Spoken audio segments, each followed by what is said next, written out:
Thank you, Justin. Ever since Hurricane-Florence hit our area, Fema has been hard at work. This morning, I'm joined by Daryl Habish with Fema to talk about current efforts. Thank you so much for being here. Well, thank you for having us. This is so very important. I know you guys have been busy, and we've actually been getting a lot of calls and emails from people saying, my apartment has said I have to be out by tomorrow. Sure. What can you tell them? Where can they go? Because there aren't a lot of places still open with availability. That is such an unfortunate situation. We have sent out disaster survivor assistance teams to help register folks that have this sudden eviction notices.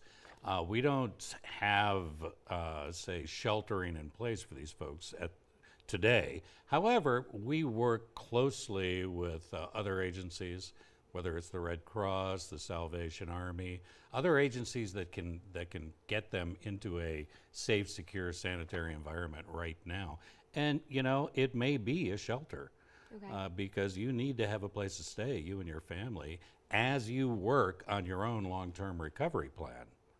I know in other situations you guys have been able to bring in trailers. Is that something that's an option or could be an option?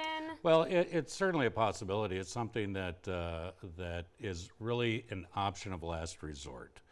Bringing in mobile housing units and so forth is a large expense, but it's something that we work with the federal government, also with the counties and so forth, to see whether that option is viable.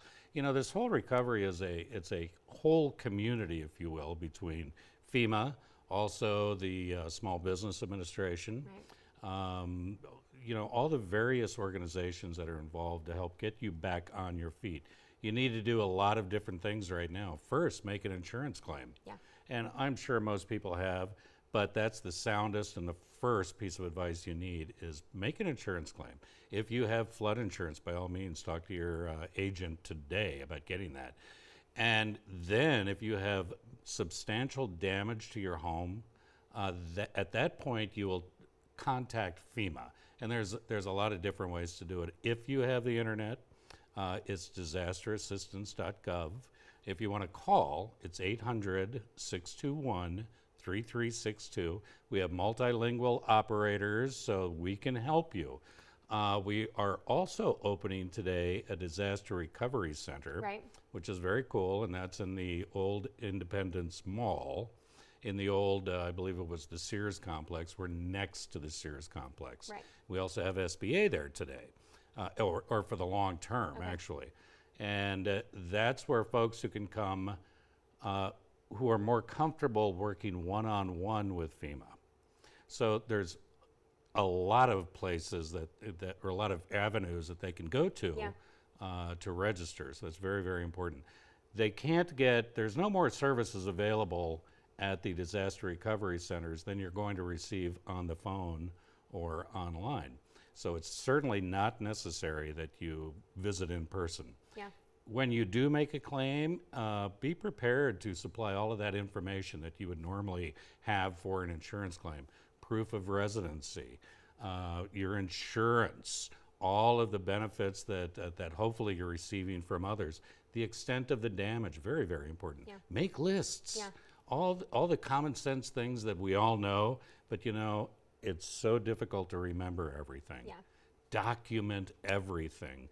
Because you'll need it not only for FEMA, but also your insurance. And it also helps establish what your needs are. Yeah. And based upon your needs, we may be able to help you. The Red Cross, Salvation Army, other Catholic charities, if they're active in the area, other volunteer organizations can help you based upon that need. Yeah, we've had a lot of people that have called us and emailed us upset because they've been denied help from FEMA. What is the criteria? We look at, first off, the denied help is actually more like a determination letter. Okay. So as you register with FEMA, you give all of the information I just talked about. You also have to sign the form, and then it's submitted. And then we take a look at that. Well, more often than not, these denial letters are determination letters saying, hey, we don't have enough info on your insurance. We don't, you forgot to sign the form, or your Social Security number's off, okay, or you failed to put in a Social Security number. There's always some reason there that says, okay, we have to stop the process, which means when you take a snapshot of the process, it's denied until you read down the letter or the email further, and it may say, this is what we need from you now. Okay. And then we can move forward again. Okay. So if you do receive those denial letters, they're really a determination that something's missing, and you can also appeal by all means. Okay. We want everybody to have a safe, secure environment. Everybody deserves a roof over their heads, and we want people to be a part. We want to be a part of people's long-term solutions. So it's not over if you get a denial letter? Absolutely not. Okay. And you guys have been saying, save your receipts, save your receipts. Mm-hmm. What kind of receipts? Does that include childcare for all these students who are still out of school? I would save all of those receipts. You know, there's other needs assistance, it's called. There's other programs that may be in play that may be applicable to your situation.